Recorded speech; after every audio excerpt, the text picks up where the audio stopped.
नमस्ते विद्यार्थियों, मैं योगेश प्रजापति आज आपके सामने एक नया टॉपिक लेके आया हूँ, त्रिकोणमितीय अनुपात, जिसको हम जड़ से पढ़ना शुरू कर रहे हैं। इसके साथ जुड़ जाइए और ज्यादा से ज्यादा अपने मित्रों और ग्रुपों में हमारे इस चैनल को आप शेयर कीजिए ताकि ज्यादा से ज्यादा विद्यार्थी इसका लाभ उठा सकें। हमने पीछे की क्लास में जो पद विचलन पढ़ाया है वो उससे पीछे की क्लास कल्पित माध्य पर संबंधित है, यानी उसको पढ़ोगे उससे पहले आपको कल्पित माध्य जरूर पढ़ना चाहिए ताकि आपको उसके बारे में ज्ञान हो जाए।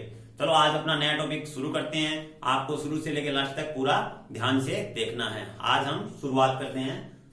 तो हम पढ़ रहे हैं trigonometric ratio of an acute angle, यानी न्यून कोणों के त्रिकोणमितीय अनुपात की हम बात करते हैं। तो शब्द आया है न्यून कोण। न्यून कोण किसे कहते हैं? न्यून कोण 0 डिग्री से बड़ा और 90 डिग्री से छोटा, 0 डिग्री से बड़ा 90 डिग्री से छोटा कोण क्या कहलाता है? न्यून कोण कहलाता है। दोस्तों, आपका जो त्रिकोणमितीय जो चैप्टर है, जो टॉपिक है, वो पूरा समकोण त्रिभुजों पर लागू होता है। समकोण त्रिभुज, समकोण त्रिभुज किसे कहते हैं? समकोण त्रिभुज किसे कहते हैं?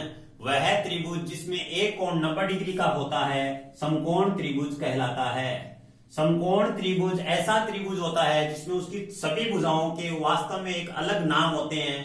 जैसे बात करें हम 90 डिग्री के सामने की भुजा कर्ण कहलाती है, और अन्य जो ये 90 डिग्री का कोण हो गया तो ये दोनों कोण अब 90 डिग्री के नहीं होंगे, दोनों ही न्यून कोण होंगे। न्यून कोणों की जैसे इस न्यून कोण की हम बात करते हैं तो इसके सामने की भुजा अपने आप लंब हो जाती है और ये भुजा आधार हो जाती है। क्या हो जाती है? आधार। तो तीनों के वास्तव में नाम होते हैं। अगर ये हम न्यून कोण लेते हैं तो ये भुजा लंब हो जाएगी और ये क्या हो जाएगी? आधार हो जाएगी। अपना प्रश्न ये बनता है कि त्रिकोणमितीय अनुपात किसे कहते हैं? तो अपनी ये परिभाषा आप जरूर लिखना कि समकोण त्रिभुज में किन्हीं दो भुजाओं के अनुपात को ही त्रिकोणमितीय अनुपात कहते हैं। समकोण त्रिभुज में किन्हीं दो भुजाओं के अनुपात को ही त्रिकोणमितीय अनुपात कहते हैं।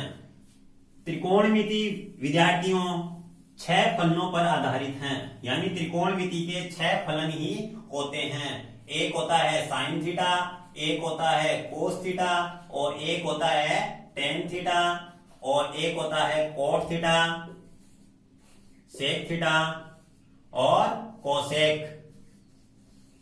ये 6 फलन हमें त्रिकोणमिति में काम में लेने होते हैं, जिनकी पूरी स्पेलिंग क्या होती है ये यहां लिख दी गई है।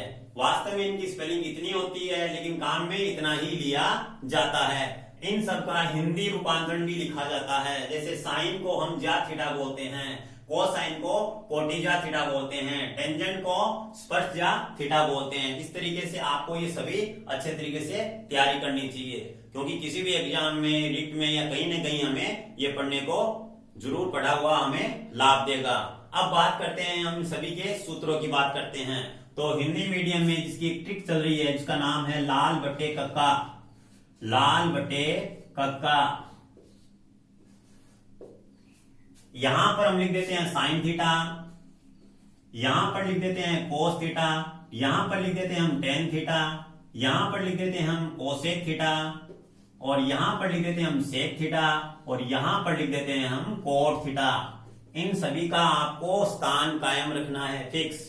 अब साइन का सूत्र लिखना हो ना, तो साइन का सूत्र हो जाता है साइन थीटा बराबर, नीचे की तरफ बोल देंगे एल का मतलब है लंब और के का मतलब है कर्ण। एल का मतलब है लंब, ये हो गया लंब बट्टे कर्ण।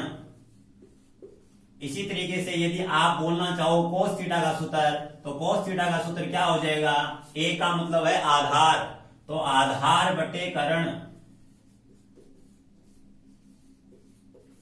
इसके बाद हम टेन थीटा का सूत्र बोलना चाहें तो टेन थीटा का सूत्र हो जाएगा लंब बटे आधार,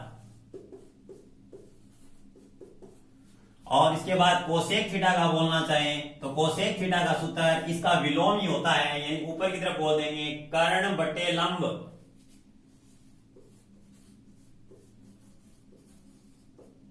इसके बाद सेक थीटा का सूत्र यदि लिखना चाहें तो सेक थीटा का सूत्र हो जाएगा कर्ण बटे आधार, और कोट थीटा का सूत्र हो जाएगा आपका आधार बटे लंब।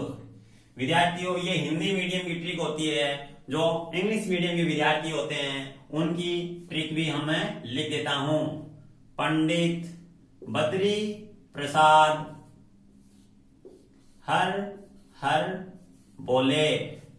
पंडित बद्री प्रसाद हर हर बोले।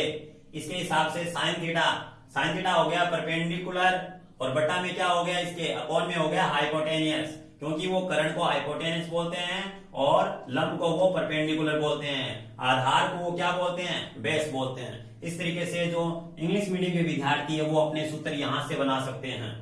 बी का मतलब बेस हो गया, पी का परपेंडिकुलर और इसका हाइपोटेनियस। तो ये सीबीएसई बोर्ड वाले अपने सूत्र इस तरीके से यहां से बना सकते हैं। आप हमारे इस चैनल के साथ जुड़ जाइए, अपने जितने भी ग्रुप है उसमें हमारे चैनल को शेयर कीजिए, ताकि हमें ज्यादा से ज्यादा प्रोत्साहन मिल सके और हम अपनी क्लास को और लंबा कर सकें।